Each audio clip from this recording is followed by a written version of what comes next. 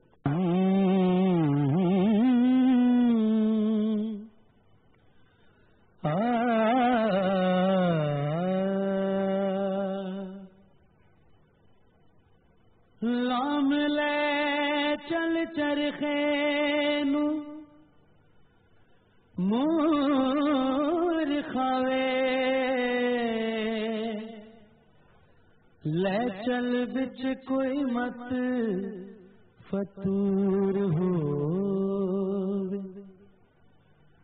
تکلا صدق یقین بیمال پاکے, من کا پامن داج شعور ہو, او دینا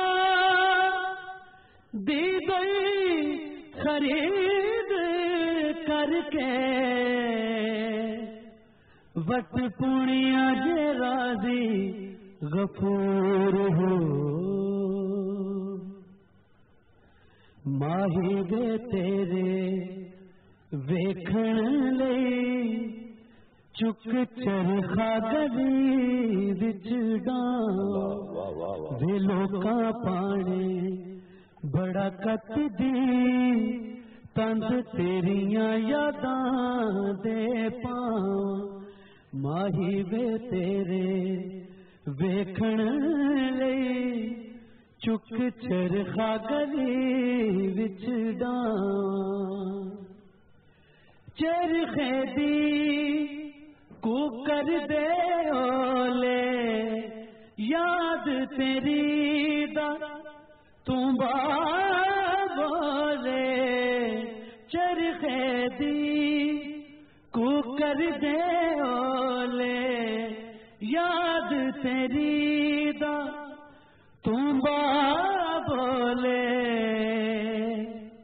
ਵੇ ਨਿੰਮਾ ਨਿੰਮਾ ਗੀਤ ਛੇੜ ਕੇ ਤੰਜ ਕੱਟਦੀ ਹੁਲਾਰੇ ਖਾਵਾਂ ਵੇ ਮਾਇਆ ਤੇਰੇ ਵੇਖਣ ਲਈ ਚੁੱਕ ਚਰਖਾ ਗਲੀ ਵਿੱਚ ਡਾਂ ਵੇ ਲੋਕਾਂ ਪਾਣੀ ਮੈਂ ਕੱਟਦੀ ਤੰਦ ਤੇਰੀਆਂ ਯਾਦਾਂ ਦੇ